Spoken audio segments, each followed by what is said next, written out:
Olá, bem-vindos e bem-vindas ao Concurseja. Hoje a gente vai mergulhar num assunto super presente no dia a dia de muita gente no Brasil: o condomínio edilício no direito civil.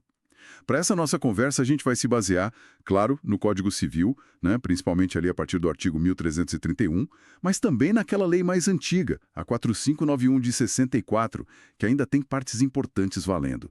E, óbvio, no que os livros e os tribunais já consolidaram sobre o tema. O nosso objetivo aqui é descomplicar o condomínio edilício. Sabe?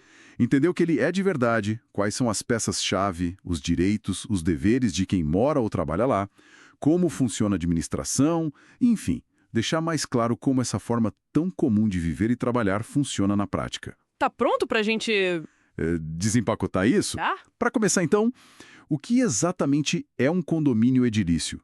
É só um prédio, um conjunto de casas ou tem uma definição mais técnica? Tem sim, com certeza. Olha, a ideia central, assim, o coração do condomínio edilício, é que nele existem, ao mesmo tempo, duas coisas. A propriedade exclusiva, que é a sua unidade, sabe? O seu apartamento, sua sala, sua loja. Aquilo que é só meu. Exatamente. E junto com isso, existe a propriedade comum. São aquelas partes que não dá para dividir e que todo mundo usa e precisa. O terreno onde o prédio está construído, a estrutura, os corredores, elevadores, telhado, piscina, portaria. Entendi. Então é uma mistura. Eu sou dono do meu cantinho, mas também sou um pouquinho dono, junto com todo mundo, dessas áreas comuns. É isso? Perfeito. É exatamente essa lógica. O Código Civil, lá no artigo 1331, ele estrutura essa ideia. É uma coexistência de propriedades. E isso tem um nome técnico, né? Essa natureza jurídica diferente. Sim, a gente chama de natureza jurídica híbrida, ou sui generis, como alguns gostam de falar. Híbrida, tipo misturada. Isso, mistura o direito de propriedade exclusivo que você tem sobre a sua unidade com a copropriedade, ou seja, a propriedade compartilhada sobre as áreas comuns. E essa parte comum, ela está ligada à sua unidade por uma coisa chamada fração ideal. Fração ideal. O que seria isso exatamente? Uma porcentagem? Exatamente, é uma porcentagem, uma cota, que representa o quanto da área comum pertence a cada unidade.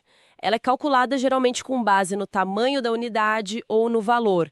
E ela é inseparável da sua unidade. Você não pode vender só o apartamento e ficar com a sua parte da piscina, entende? Ah, claro. Faz todo sentido. É um pacote só. É um pacote só.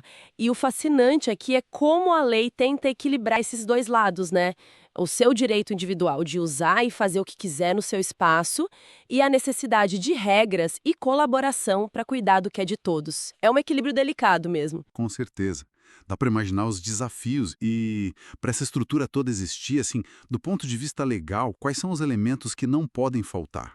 Bom, a gente precisa essencialmente de três coisas. Primeiro, a edificação. Pode ser um prédio só, ou vários, ou até casas num terreno comum, mas tem que ter a construção. Certo. Segundo, as unidades autônomas. São esses espaços de propriedade exclusiva que a gente falou. Apartamentos, salas, lojas, vagas de garagem individualizadas. Tem que ter matrícula própria no registro de imóveis, idealmente. E o terceiro? O terceiro são as partes comuns.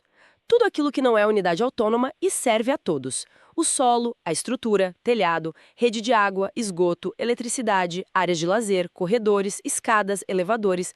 Essas partes são indivisíveis e pertencem a todos os condôminos, na proporção daquela fração ideal. Entendido.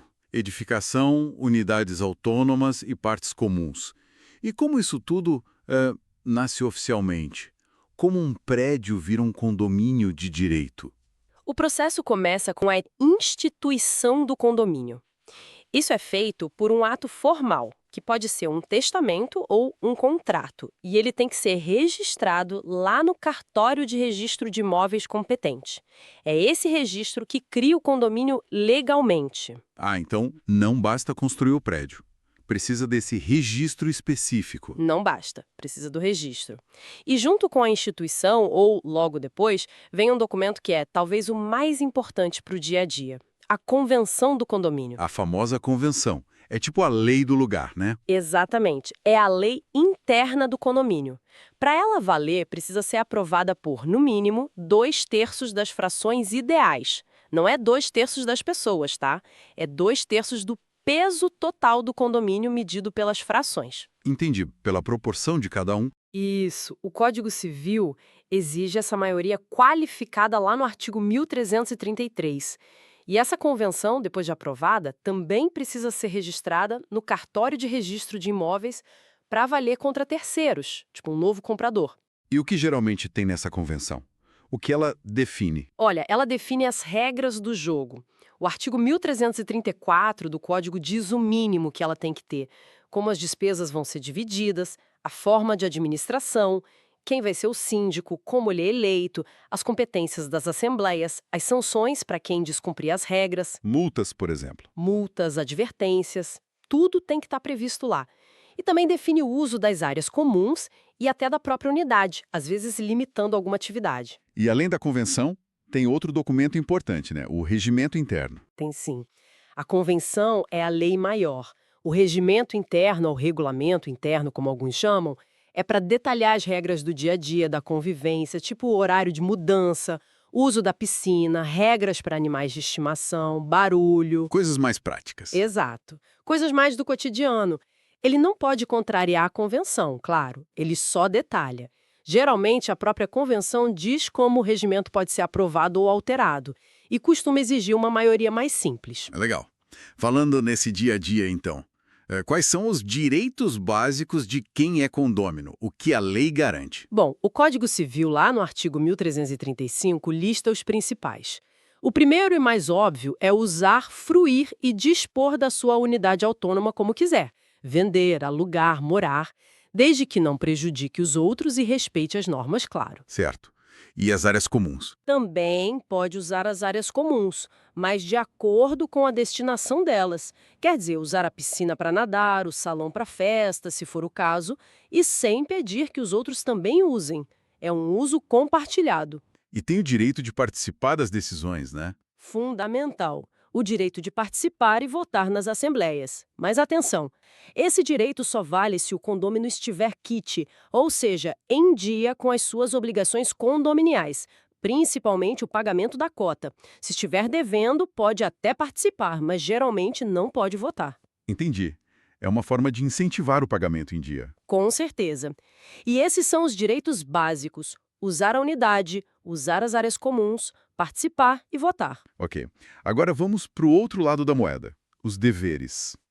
Para essa convivência funcionar, o que cada um precisa fazer? Ah, os deveres são essenciais, né? O artigo 1336 do Código Civil traz a lista principal. O primeiríssimo dever é contribuir para as despesas do condomínio.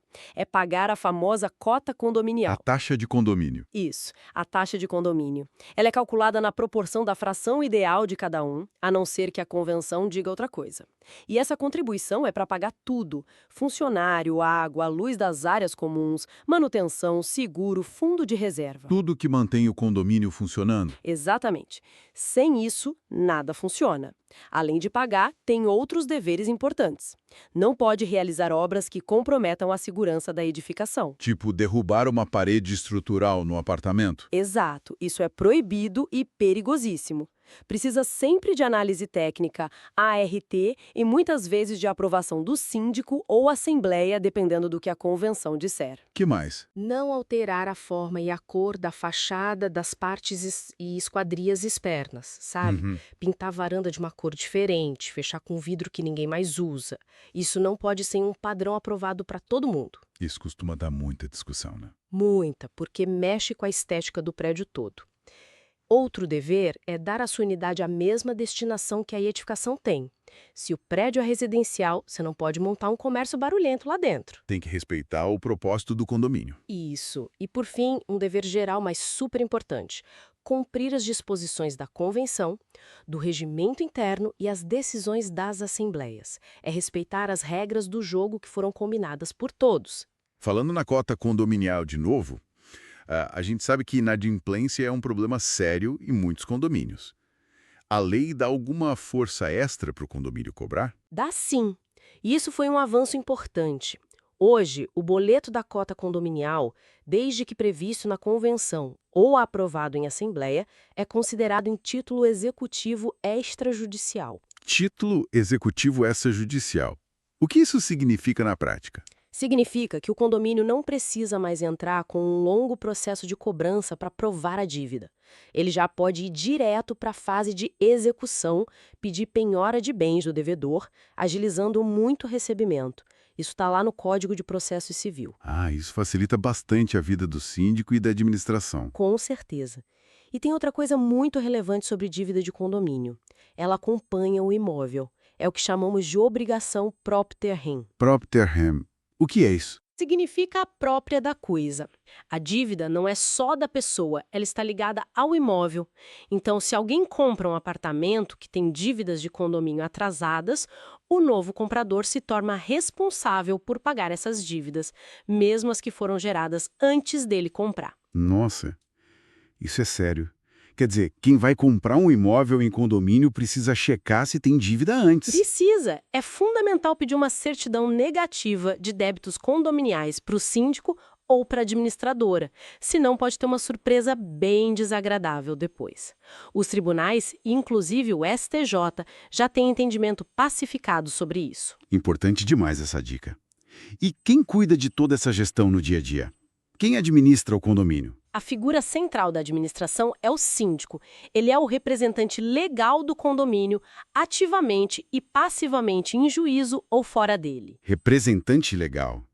Ele que assina pelo condomínio, responde processos. Exato. Mas as funções dele vão além.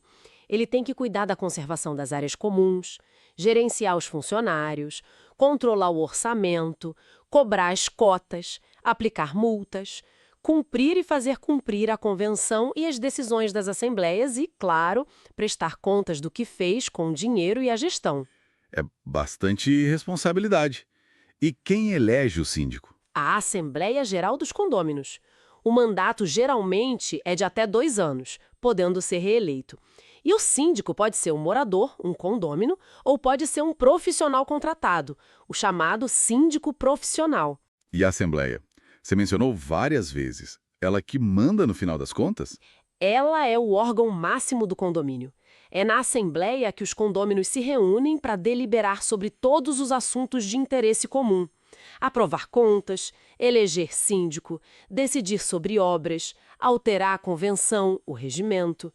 Tudo passa pela Assembleia. E para tomar essas decisões, precisa de muito voto. Como funcionam os quórums? Depende muito do assunto. A lei e a convenção definem quórums diferentes para cada tipo de decisão, para proteger a minoria em assuntos mais importantes. Por exemplo, Olha, para alterar a convenção do condomínio, que é a lei maior, precisa de um quórum bem alto. 2/3 de todos os condôminos, não só dos presentes na Assembleia. É difícil conseguir. imagino. Já para realizar obras que são consideradas úteis, tipo construir uma quadra nova, geralmente precisa da maioria dos condôminos totais. Para obras necessárias, que são as urgentes para conservar o prédio, não precisa de aprovação prévia se forem urgentes e não muito caras. Mas o síndico tem que convocar a Assembleia depois para dar ciência. E para coisas mais rotineiras, como eleger o síndico ou aprovar as contas? Aí geralmente o quórum é mais simples, a maioria dos votos dos condôminos presentes na Assembleia que tenham direito a voto. Se conectarmos isso ao quadro geral, né, a gente vê como é importante que os condôminos participem das assembleias.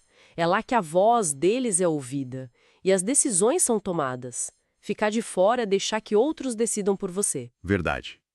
Então, resumindo tudo isso que a gente conversou, o condomínio edilício é, na verdade, uma pequena sociedade, né? Com regras próprias, com a necessidade de equilibrar o que cada um quer com o que é bom para todo mundo. Exatamente, é um microcosmo social. Viver ou trabalhar em condomínio exige mais do que só ocupar um espaço físico. Exige conhecimento dessas regras, respeito por elas e pelos vizinhos e participação na gestão do que é comum. É um exercício constante de cidadania e convivência. Faz todo sentido. É um pacto coletivo. É um pacto coletivo. E isso nos leva a pensar no futuro, né? O mundo está mudando muito rápido. A gente tem o home office mudando como usamos os apartamentos, a tecnologia permitindo assembleias virtuais que podem facilitar a participação. Sim, as assembleias virtuais foram um avanço grande na pandemia, né? Foram. E tem a questão da sustentabilidade ganhando força. Coleta seletiva, uso de energia solar, reuso de água. Como é que essas estruturas de condomínio, que já são complexas por natureza, vão se adaptar a tudo isso? Como vão continuar garantindo uma boa convivência e uma gestão eficiente nesse cenário novo? É uma ótima pergunta para a gente ficar pensando. Como esse instituto jurídico, tão presente no nosso dia a dia, vai continuar evoluindo junto com a sociedade? Fica essa reflexão, né? É um campo que está sempre em movimento. Com certeza. Olha, muito obrigado por essa aula, por essa exploração tão clara e detalhada sobre o condomínio edilício. Foi muito esclarecedor. Eu que agradeço a oportunidade de conversar sobre um tema tão relevante. E para você que nos acompanhou até aqui no Concurseja, nosso muito obrigado pela atenção. Esperamos que essa análise tenha ajudado a entender melhor como funciona o condomínio edilício. Não deixe de conferir nossos outros conteúdos e cursos aqui no canal Concurseja para continuar aprendendo sobre direito. Até a próxima!